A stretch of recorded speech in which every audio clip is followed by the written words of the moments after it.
तो हेलो नमस्कार, welcome to into law. तो हमारे transfer of property act CLAT PG series ये देख रहे थे, जिसमें कि हम कौन से टॉपिक पे थे। हम थे पार्ट नंबर 2 पे। पार्ट नंबर 2 जिसका टाइटल क्या है, टाइटल हमें याद रखने हैं सारे पार्ट्स के। पार्ट नंबर 2 का टाइटल है of transfer by the act of party. और अभी हम आज इस लेक्चर में कवर करेंगे सेक्शन 16, 17, 18 एंड 19। सेक्शन 16 जो कि हमें बताएगा कि अगर प्रायर इंटरेस्ट फेल हो जाए तो सब्सिक्वेंट इंटरेस्ट का क्या होगा। सेक्शन 17 जो कि हमें बताएगा एक्यूमुलेशन का कंसेप्ट। सेक्शन नंबर 18 बताएगा कि ट्रांसफर परपेचुइटी में कैसे होगा पब्लिक बेनिफिट की। और लास्ट में सेक्शन नंबर 19 जो कि हमें वेस्टेड इंटरेस्ट का कंसेप्ट बताएगा, जो बहुत इंपॉर्टेंट है समझना। तो सबसे पहले हम लोग आते हैं हमारे सेक्शन नंबर 16 पे। तो सेक्शन नंबर 16 हमारा क्या कहता है, सेक्शन नंबर 16 हमारा कहता है कि अगर हमारा प्रायर इंटरेस्ट फेल हो जाता है सेक्शन नंबर 13 और 14 की वजह से, तो सब्सिक्वेंट इंटरेस्ट पे क्या इफेक्ट पड़ेगा। तो जो सब्सिक्वेंट इंटरेस्ट होगा वो भी फेल हो जाएगा। यही चीज इसमें बोली। मतलब अगर कोई interest created for a person और क्लास ऑफ पर्सन के लिए फेल है, जो कि हम प्रायर इंटरेस्ट की बात कर रहे हैं, तो कोई भी सब्सिक्वेंट इंटरेस्ट जो उस प्रायर इंटरेस्ट के ऊपर डिपेंड होगा और उस प्रायर इंटरेस्ट की वजह से जो कि इफेक्ट में आएगा, तो वो जो सब्सिक्वेंट इंटरेस्ट है उस प्रायर इंटरेस्ट के फेलियर पे वो भी खत्म हो जाएगा, वो भी फेल हो जाएगा। इसके हम लोग इंग्रेडिएंट्स देखते हैं। तो सबसे पहले आता है प्रायर इंटरेस्ट कैसा होना चाहिए, वॉइड होना चाहिए। और प्रायर इंटरेस्ट किस पे वॉइड होना चाहिए, सेक्शन 13 और 14 को वायलेट करना चाहिए। दो बातें हमें याद रखनी है, सेक्शन 13 14 को वायलेट किया प्रायर इंटरेस्ट ने, और जो सब्सिक्वेंट इंटरेस्ट है वो पूरा का पूरा हमारा प्रायर इंटरेस्ट के ऊपर डिपेंड करता है। तो हमारा जो सब्सिक्वेंट इंटरेस्ट होगा अब वो क्या होगा, वॉइड होगा। तीन बातें क्या, प्रायर इंटरेस्ट कैसा होना चाहिए, वॉइड होना चाहिए। और फिर जो हमारा सब्सिक्वेंट इंटरेस्ट हो वो उस प्रायर इंटरेस्ट के ऊपर डिपेंड होगा और वो भी वॉइड हो जाएगा। लेकिन जो वॉइडनेस है वो कैसी होनी चाहिए, सेक्शन 13 और 14 को वायलेट करता है। इसको हम एग्जाम्पल से देखते हैं। तो सबसे पहले आता है interest to unborn person plus further transfer. ये एग्जाम्पल देता हूँ मैं। अगर ए अपनी प्रॉपर्टी को ट्रांसफर करता है लाइफ के लिए, ठीक, और फिर उसी प्रॉपर्टी को ट्रांसफर करता है बी के अनबॉर्न सन के लिए, उसके बाद किसके पास जाएगी ये प्रॉपर्टी, सी के पास जाएगी आफ्टर 20 अनबॉर्न। तो यहाँ पे गलत क्या हो रहा है, यहाँ पे गलत ये हो रहा है, सेक्शन 13 का वायलेशन है। क्यों, क्योंकि पहले तो ए ने प्रॉपर्टी बी को ट्रांसफर कर दी लाइफ के लिए, और उसके बाद वही प्रॉपर्टी किसके पास जाएगी, बी के अनबॉर्न सन के पास जानी चाहिए। मतलब पूरी की पूरी प्रॉपर्टी जानी चाहिए थी, हमने सेक्शन 13 में पढ़ा। पूरी की पूरी प्रॉपर्टी जानी चाहिए थी बिना किसी कंडीशन के, लेकिन यहाँ पे क्या है, फर्दर ट्रांसफर है सी को। तो जो बी के जो सन का जो ट्रांसफर था वो वॉइड हो गया। अब जो प्रायर इंटरेस्ट था वो यहाँ पे क्या था, बी के अनबॉर्न सन को ट्रांसफर, और उसके बाद सी को। तो अगर बी के अनबॉर्न सन का ट्रांसफर ही हमारा वॉइड हो गया, तो जो सी को हम लोग ट्रांसफर कर रहे हैं वो भी वॉइड हो जाए। क्यों, वहां पे सेक्शन 13 की वजह से क्या हुआ, प्रायर इंटरेस्ट वॉइड हो गया। और प्रायर इंटरेस्ट हमारा वॉइड हुआ, उसके ऊपर पूरा सब्सिक्वेंट इंटरेस्ट डिपेंड था। मतलब सी का ट्रांसफर सब्सिक्वेंट था, वो पूरे प्रायर इंटरेस्ट जो कि क्या था, बी के अनबॉर्न सन को ट्रांसफर था, उस पर डिपेंड था।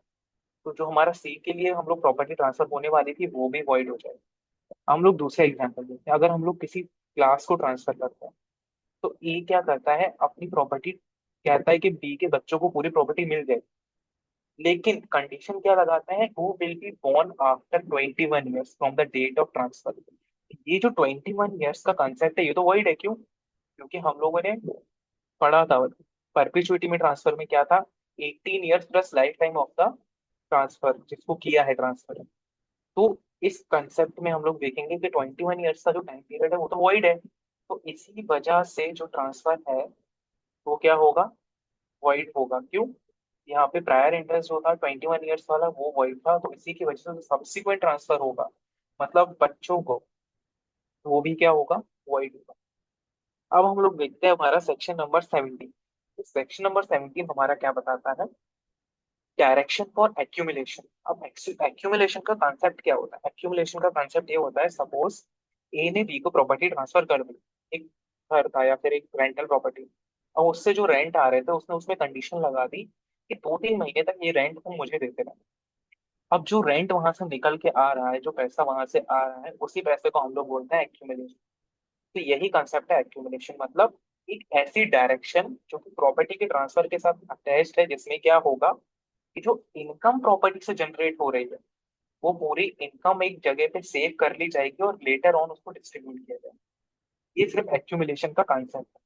अब एक्चुअल में सेक्शन क्या बोलता है, हमारा सेक्शन 17 का सब सेक्शन 1 जो एक्यूमुलेशन है उस पर टाइम लिमिट्स है। ये टाइम लिमिट्स हमें ट्रांसफर ऑफ प्रॉपर्टी एक्ट का सेक्शन नंबर 17 बताता है। पहली टाइम लिमिट क्या है, लाइफ ऑफ द ट्रांसफर, जो ट्रांसफर कर रहा है, ट्रांसफरर जो ट्रांसफर कर रहा है, ट्रांसफरी जिसको प्रॉपर्टी मिली, तो इसमें जो टाइम लिमिट होगी वो क्या होनी चाहिए, लाइफ ऑफ द ट्रांसफरर और 18 years from the date of transfer whichever is long. अब इसको हम लोग आगे देखते हैं, ये दोनों कॉन्सेप्ट्स को ए और बी को डीपली एग्जाम्पल के साथ तो समझे। जैसे कि एक्सीडिंग 18 ईयर्स एग्जाम्पल, ए क्या करता है, अपनी प्रॉपर्टी को ट्रांसफर करता है बी को। एग्जाम्पल, उसमें डायरेक्शन डालता है कि ये प्रॉपर्टी की जो रेंटल इनकम है वो 25 साल तक इकट्ठी हो। ये 25 साल की कंडीशन डाल दी, ए ने क्या कंडीशन डाली, बी को प्रॉपर्टी ट्रांसफर के साथ कि 25 साल तक इसका जो एक्यूमुलेशन होगा वो मतलब 25 साल तक होगा। अब होता क्या है एक्चुअल में कि ए तो सिर्फ 10 साल ही जिंदा रहता है। तो अब हमने यहाँ पे क्या देखा कि यहाँ पे हमने दो चीजें देखी, लाइफ ऑफ द ट्रांसफर, तो यहाँ पे हमारी लाइफ ऑफ द ट्रांसफर सिर्फ 10 साल हुई। लेकिन दूसरी कंडीशन क्या है, और 18 years from the date of transfer. तो अब 18 years from the date of transfer अगर हम लोग कैलकुलेट करें तो 10 साल तो हो गए, 10 साल वो जिंदा था वो 10 हो गए। अब 8 साल और एक्यूमुलेशन हो सकता है। क्यों? क्योंकि हम दोनों पीरियड्स में क्या देखेंगे, लाइफ ऑफ द ट्रांसफर और 18 years from the date of transfer, इन दोनों में क्या देखेंगे हम लोग कि लॉन्गर पीरियड किसका है। तो यहाँ पे लाइफ ऑफ द ट्रांसफर तो कम हो गया भाई, 10 साल ही था, लेकिन अब 18 ईयर्स हमारा लॉन्गर पीरियड हो। तो 18 ईयर्स को कैलकुलेट करें, 18 ईयर्स कब से, from the date of the transfer. तो ये हमारा सेक्शन नंबर 17 है जिसमें था डायरेक्शन फॉर।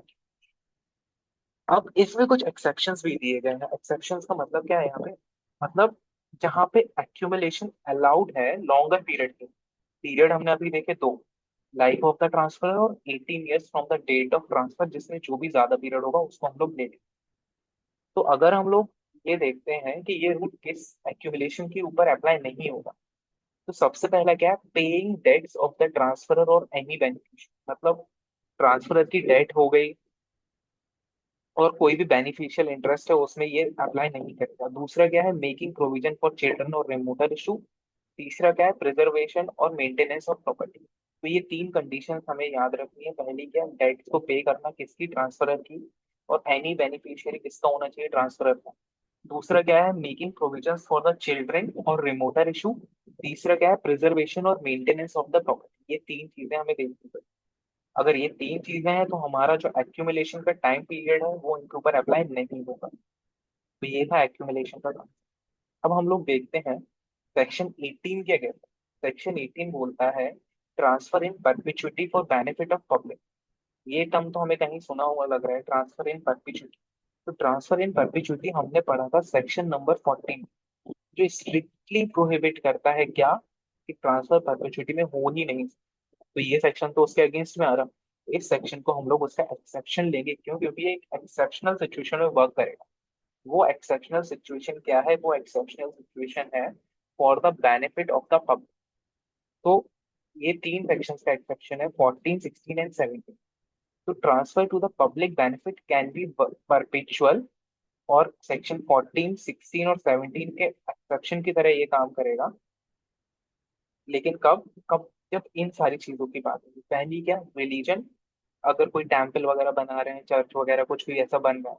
दूसरा क्या है, नॉलेज, नॉलेज में क्या कहेंगे, स्कूल, कॉलेजेस, लाइब्रेरी। तीसरा कॉमर्स, हेल्थ, सेफ्टी, ये पूरा एक क्राइटेरिया है। अदर पब्लिक बेनिफिट, तो अगर इनके अंदर आ रहा है तो हमारे कौन से सेक्शन अप्लाई नहीं करेंगे, 14 जो कि क्या था, रूल अगेंस्ट परपेचुइटी, 16 एंड 17, ये सारे नहीं करेंगे apply. Rule against perpetuity, failure of subsequent interest, limits on accumulation. तो ये हमारा सेक्शन 18 एक्सेप्शन की तरह काम करेगा, सेक्शन 14, 16 एंड 17। अब आते हैं हम लोग हमारे बहुत इंपॉर्टेंट सेक्शन पे, सेक्शन नंबर 19, वेस्टेड इंटरेस्ट। तो वेस्टेड इंटरेस्ट का मतलब क्या होता है कि कंफर्म्ड लीगल राइट पर्सन को मिल जाएगा। कब मिल जाएगा, वो डिपेंड कर, कैसे, अगर ए ने बी को प्रॉपर्टी ट्रांसफर की सपोज, तो वो बोलेगा कि इस एक्स डेट पे आप आके पोजीशन ले, तो क्या उस पोजीशन लेने तक का और प्रॉपर्टी ट्रांसफर करने का ये जो पीरियड है उस टाइम पे उसका कोई राइट नहीं होगा? नहीं, उसका राइट होगा। तो यही जो कंफर्म्ड लीगल राइट आएगा उसी को हम लोग बोलते हैं वेस्टेड इंटरेस्ट। अभी उसको पोजीशन नहीं मिला लेकिन स्टिल उसका वेस्टेड इंटरेस्ट है, हम लोग बोलेंगे बस इंजॉयमेंट डिले कर दिया। प्रॉपर्टी क्या होती है? प्रॉपर्टी को एंजॉय करने के लिए ट्रांसफर करते हैं, तो प्रॉपर्टी का ट्रांसफर तो हो गया लेकिन उसका जो एंजॉयमेंट है वो डिलेड हो गया। इसी कंसेप्ट को हम लोग बोलते हैं वेस्टेड इंटरेस्ट। तो वेस्टेड इंटरेस्ट तीन सिचुएशंस में अराइज होता है। पहला क्या, अगर कोई टाइम ही नहीं मेंशन किया कि राइट कब से उसको मिलेगा, तो अगर कोई टाइम पीरियड मेंशन नहीं है तो it is assumed to that the vested interest has to be start immediately. दूसरा क्या, अगर वो ट्रांसफर करते टाइम ही ट्रांसफरर बोल दे that it will take effect right away, मतलब वो उसी पॉइंट ऑफ पीरियड, उसी पीरियड में क्या हो जाएगा, इफेक्ट हो जाएगा। क्या, राइट जो उसकी प्रॉपर्टी का है वो उसी टाइम से इफेक्ट में आ जाएगा। तीसरा क्या है, अगर कोई भी एक ऐसा इवेंट है जो सच में होगा, मस्ट हैपन, अगर इंटरेस्ट हमारा उस मस्ट हैपन इवेंट के ऊपर डिपेंड करता है तो वेस्टेड इंटरेस्ट होगा। इसको हम लोग एग्जाम्पल से देखते हैं तो ज्यादा इजीली समझेगा। सबसे पहला सिनेरियो देखते हैं। एक ग्रैंडपा होते हैं, वो अपना फार्म क्या करते हैं, ट्रांसफर करते हैं अपने सन को, अर्जुन नाम से, उसी विल में, और उसमें कोई टाइम नहीं लिखते हैं कि इस पीरियड ऑफ टाइम पे मतलब ये जो इंटरेस्ट है उस टाइम से लागू होगा। अब यहाँ पे क्या है, नो टाइम इज मेंशन। तो जो इंटरेस्ट है जो कि हम लोग बोलेंगे जो राइट ट्रांसफर हुआ, it is assume to be vested immediately upon the will's validity. जिस दिन विल्स की वैलिडिटी चेक होगी उसी दिन वो इंटरेस्ट क्या होगा, वेस्टेड हो जाएगा। अब यहाँ पे ट्रांसफर क्या है, सर्टेन है, पोजेशन ही डिले। अब सपोज करो कि जो ग्रैंडपा ने प्रॉपर्टी ट्रांसफर की अर्जुन विल में डाल रखा है, अगर अर्जुन ही सरवाइव नहीं करता है ग्रैंडपा को, तो उसमें क्या हो जाएगी, वो अर्जुन के एयर्स को क्या मिल जाएगी, प्रॉपर्टी का जो भी फॉर्म वगैरह था वो मिल जाएगा। दूसरा सिनेरियो देखते हैं that Priya's father transfers a house to her to take effect after his death. मतलब यहाँ पे डेथ क्या है, एक मस्ट हैपन इवेंट है, तो ये भी क्या होगा, वेस्टेड इंटरेस्ट होगा। क्यों? क्योंकि जो फादर की डेथ है वो क्या है, मस्ट हैपन इवेंट है। लेकिन अगर प्रिया अपने फादर के पहले ही मर जाती है तो उसके जो ईयर्स होंगे उनको क्या मिल जाएगा, हाउस मिल जाएगा। It is called a vested interest. बस इसमें क्या है, राइट तो इमीडिएट मिला है बट जो पोजेशन है वो पोजेशन डिलीट किया है। तीसरा क्या है, एक एक्स अंकल रवि थे, अपनी शॉप देते हैं मीरा को, but she can use it only when she turns 21।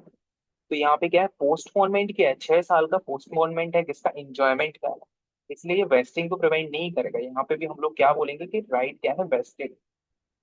अब हम लोग आगे देखते हैं। Mother transfers land to Sanjay for his lifetime and then to Anjali. तो अब इसमें है क्या, जो लास्ट में जो अंजलि को इंटरेस्ट मिल रहा है वो वेस्टेड होगा। क्यों? क्योंकि वो एक डेथ से अटैच्ड है जो कि एक सर्टेन इवेंट है। अगर वो अंजलि की डेथ हो जाती है संजय के पहले तो उसके जो ईयर्स हैं उनको क्या मिलेगी, लैंड मिल जाएगी। अब हम लोग एक और सिनेरियो देखते हैं। इसमें क्या होता है, father transfers a rental property to Rohan with rent to be saved for 10 years before use. अब जो इनकम का एक्यूमुलेशन है ना, ये भी निगेट नहीं करेगा वेस्टिंग को। यहाँ पे भी हम लोग क्या मानेंगे, रोहन का इंटरेस्ट प्रॉपर्टी में वेस्टेड है, बस वो एक्यूमुलेशन का पीरियड है, वो एक्यूमुलेशन का पीरियड एक पोस्टपोनमेंट ऑफ एंजॉयमेंट है, जैसे ही वो खत्म होगा उसके बाद उसको पोजीशन प्रॉपर मिल जाए। A transfer a car to Vikram but if Vikram marries it goes to name. अब यहाँ पे जो विक्रम का इंटरेस्ट है वो इनिशियली वेस्टेड है राइट नाउ, लेकिन जैसे ही वो मैरी करता है वो इंटरेस्ट क्या होगा, वेस्टेड नहीं रहे। और अगर विक्रम डाइज बिफोर मैरिज तो विक्रम के जो एयर्स हैं उसको वो कार जो थी वो मिल जाएगी। तो ये था हमारा वेस्टेड इंटरेस्ट का कंसेप्ट। आज हमने क्या क्या देखा, आज हमने हमारे सेक्शन 16, 17, 18, 19 देखे, जिसमें हम लोगों ने सेक्शन 16 में क्या देखा कि अगर प्रायर इंटरेस्ट वॉइड है सेक्शन 13, 14 की वजह से तो सब्सिक्वेंट इंटरेस्ट भी वॉइड होगा। उसके बाद हमने क्या देखा, डायरेक्शन फॉर एक्यूमुलेशन, जिसमें व्हाट एक्चुअली एक्यूमुलेशन इज और कितने टाइम पीरियड तक एक्यूमुलेशन वैलिड है। उसके बाद देखा, हम लोगों ने क्या देखा, सेक्शन 18 जो कि हमारे section number 14, 16, section number 14, 16 and 17 का एक एक्सेप्शन की तरह काम करता है। और लास्ट में हम लोगों ने सेक्शन 19 समझा वेरियस सिनेरियोस के साथ। तो ये था हमारा आज का लेक्चर। अब हम बाकी का आगे के सेक्शन हमारे नेक्स्ट लेक्चर में कंटिन्यू करेंगे। Thank you.